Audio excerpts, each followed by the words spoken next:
हाय friends, मैं हूं Manav. Welcome to movie shoovie. क्या हाल चाल हैं? तो भाई साहब, क्या जो गदर मूवी है वो क्रिंज है या फिर बहुत ज़्यादा ऐसा धमाल है जो पब्लिक को बहुत ज़्यादा पसंद आ रहा है? देखो, टेक्निकली जो लोग अब्यूज़ कर देते हैं कुछ वर्ड्स को, जैसे कि क्रिंज। क्रिंज का मतलब होता है शर्मिंदा होना किसी एक्ट के ऊपर।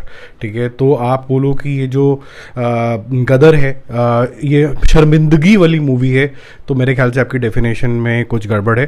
क्योंकि जो पढ़े लिखे गवार हैं यहाँ पर वो कहीं से कहीं का कुछ वर्ड उठाते हैं और यूज़ करने लग जाते हैं।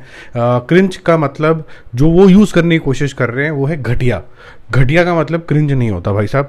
घटिया का मतलब घटिया होता है, इट्स पुअर, राइट। और क्रिंज का मतलब होता है कि कोई ऐसा एक्ट जिससे आप शर्मिंदा हों।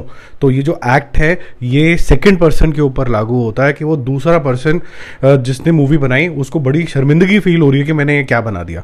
तो उसको तो कोई शर्मिंदगी फील हो नहीं रही है और ना ही किसी भी व्यूअर को हो रही है, क्योंकि व्यूअर ने गदर 1 और गदर 2 को सुपर डुपर हिट बना दिया।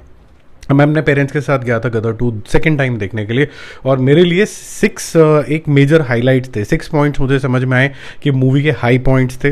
अपना डिटेल्ड रिव्यू में बता चुका हूँ, और इस मूवी को हम बिल्कुल भी कतई ऐसे रिव्यू नहीं करेंगे रीलोडेड तरीके से जहाँ पर हम ये बोले कि इस मूवी को मेकिंग में और क्या इंप्रूवमेंट्स हो सकते थे या फिर ये कितनी अच्छी बनी है कि नहीं बनी, क्योंकि ये सेंटिमेंट्स के ऊपर है, कितनी रियल है कितनी नहीं है। ये उस तरीके की मूवी के जोन के अंदर चले जाती है। तो मेरे ख्याल से नॉस्टैल्जिया का जो यूज़ किया गया है यहाँ पर, कंटिन्यूएशन का जो यूज़ किया गया वो काफ़ी बेहतरीन तरीके से। और फिर गदर 3 के बारे में भी बात करेंगे, तो उसके लिए you have to stay connected till the end. तो पहली बात तो ये होगी, जो मुझे सबसे बढ़िया जो सीन लगा जस्ट बिफोर द इंटरवल, जब सनी, और ये किसी ऑर्डर में नहीं है, जस्ट रैंडम थॉट्स आ रहे हैं, और अगर आपने अभी तक मूवी नहीं देखी है तो आप थोड़ा स्किप कर सकते हो इस वीडियो को, क्योंकि ये उनके लिए जिन्होंने गदर 2 देख ली है। तो काफ़ी ज़्यादा एक इमोशनल रूप ऑफ सनी देओल आप देखते हैं जिसके अंदर कोई चीखना चिल्लाना नहीं है। It is pure acting. आंखों में आंसू है जहाँ पर वो बोलता है कि मैं जीते को ज़रूर लेके आऊँगा, लेकिन आंखों के अंदर एक्टिंग इतनी ज़बरदस्त है कि आपको वो डिटर्मिनेशन कि भाई अब ये तारा सिंह क्या करेगा वो आपको क्लियरली दिख के आता है। तो इमोशन और एंगर और softness in front of his wife, superb तरीके की एक्टिंग। मैं यहाँ पर स्पेसिफिकली इसलिए बात कर रहा हूँ क्योंकि यहाँ पर बहुत सारे एक्टर्स हैं टुडे जो बोलते हैं कि हम एक्शन हीरोज़ हैं, लेकिन एक्टिंग का उनको भी नहीं आता है ढंग से। यहाँ पर एक्टिंग के साथ इमोशन और जो डायलॉग बाजी और जो अपने अंदर से सारी जज्बात निकाल के उसको पंचेस में कन्वर्ट करना, ये बहुत बड़ी बात होती है। दूसरा जो मेरे लिए हाईलाइट था वो था direction. To be very honest, इसका प्लॉट इतना थिन है, इतना थिन है, और जिस तरीके ने डायरेक्टर ने उस कम्युनिटी को यूज़ किया है, पंजाबी कम्युनिटी को यूज़ किया है, एक अलग कम्युनिटी मुसलमानों को यूज़ किया है, अलग देश को यूज़ किया है, उसका लिंकेज विद फर्स्ट मूवी जो बिठाया है, और शुरू से लेके एंड तक जिस तरीके से कहीं ना कहीं रेफरेंस ऑफ गदर 1 आता रहता है, ये जो नॉस्टैल्जिया वाली फीलिंग आती है, जो टेक्सचर पकड़ा है, और डायरेक्शन इतनी ज़बरदस्त है कि पुरानी रेफरेंस आते ही आपकी यादें इतनी ताज़ा हो जाती हैं कि आप बोलते हो कि यार व्हाट अ डायरेक्शन। तो यहाँ पर श्रेय सर सनी देओल को नहीं जाता है मेरे ख्याल से, यहाँ डायरेक्टर साहब को जाता है। और मैं डायरेक्टर के विजन से बिल्कुल सहमत हूँ कि यहाँ पर सनी देओल के सन को लेना चाहिए था, या यहाँ पर जीते वाला रोल जो उनका बेटे हैं वो उत्कर्ष वो करके चले गए। मेरे ख्याल से Utkarsh has done a fabulous job. Utkarsh का एक सीन आता है जिसके अंदर उसको फर्स्ट टाइम हिरासत में ले लिया जाता है पाकिस्तान के साथ। मैं चाहता था कि वहाँ पर बीइंग तारा सिंह का बेटा वो इतना जोश दिखा रहा था और वहाँ पहुँचने की कोशिश कर रहा था और सब कुछ उसने सही करा था। वहाँ पर एक आधा पंच तो उसका बनता था, वहाँ पंच ना दिखने की वजह से मुझे थोड़ा सा लगा कि यहाँ एक आधा तारा सिंह वाला जलवा हल्का सा उसके बच्चे में भी होना चाहिए, पासिंग द बेटन फॉरवर्ड। फिर अगर हम बात करें तीसरे पॉइंट की, तो जो फैमिली की अटैचमेंट दिखाई है, कुछ लोगों को थोड़ा स्ट्रेच लग सकता है, लेकिन ये जो फर्स्ट हाफ में फैमिली की अटैचमेंट है जिसकी वजह से आपको ऐसा लगता है कि मैं एक्सट्रीम स्टेप ले सकता हूँ, जब तक नज़दीकियाँ ही नहीं होंगी तो आप उस इंसान के लिए क्या कर गुजरेंगे, तो वो मुझे काफ़ी ज़्यादा अच्छा लगा।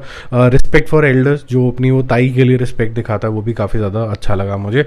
चौथा पॉइंट, जो जीता एंड में बोलता है अनएक्सपेक्टेड तरीके से, जब तारा भी बोलता है अच्छा ठीक है हिंदुस्तान मुर्दाबाद में बोल देता हूं, वहां पर वो बोलता है नहीं हिंदुस्तान जिंदाबाद डायलॉग, और वो जो जोश भरता है उसको अंदर से निकालने के लिए उस सिचुएशन में I think he has done a very good job there.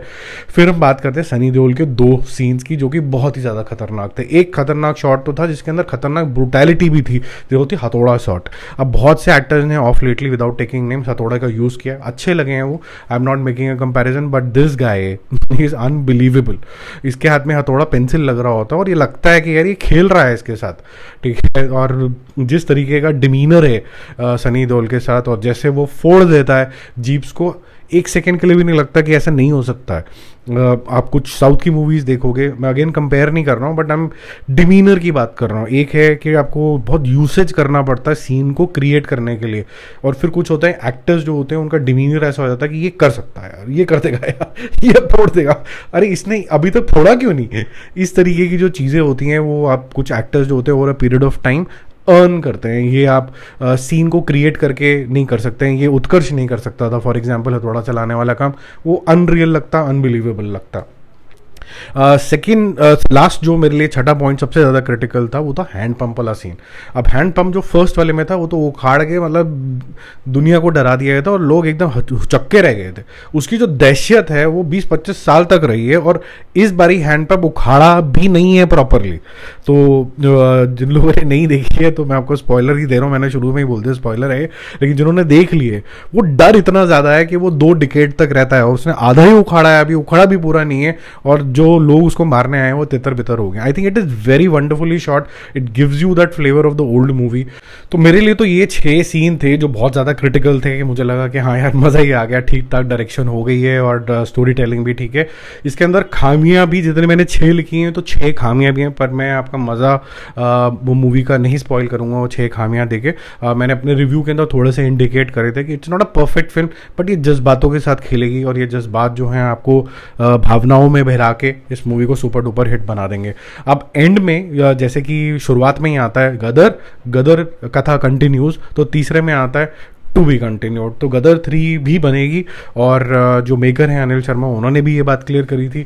फिर एक इंटरव्यू के अंदर जो सनी देओल है उन्होंने ही बोला था कि we are just waiting for the success of Gadar 2, हम गदर 3 भी बनाने की कोशिश कर रहे हैं। और अगर आप बनाने की कोशिश कर रहे हैं, ट्रस्ट मी, अगर आप 1-2 साल में ले आए इसको तो स्वाद आएगा। उसके बाद ट्रस्ट मी एक एज फैक्टर भी होता है। Sunny Deol and many scenes is looking old while he is looking strong as well. तो आप इसको अभी इसको अच्छे से कैपिटलाइज कर लो, कोई बड़ा मुद्दा बनाओ, लेकिन एक चीज़ का ज़रूर ख्याल रखना, इस बारी आपका जो इंटेंट होना चाहिए वो और बड़ा होना चाहिए। साथ ही साथ में जो आपका जो फैक्टर है विलन से रिलेटेड वो थोड़ा बड़ा बनाइए, वो सिर्फ पर्सनल फैक्टर तक मत ले जाइए, वो थोड़ा कंट्री लेवल तक लेके जाइए, थोड़ा बड़ा मुद्दा बनाइए इसके लिए। और थोड़ा सा गोला बारूद और बंदूकों से थोड़ा दूर रहिए। ये गदर जितनी भी मूवी थी ये बंदूकों की वाली नहीं थी, ये कोई स्टाइलाइज्ड एक्शन के लिए नहीं मशहूर है, ये सिर्फ एक ही चीज़ के लिए मशहूर है, which is raw power, raw fist fight, 1-to-1 hand combat, उसके लिए फेमस है। तो उसी के ऊपर स्टिक रहिए।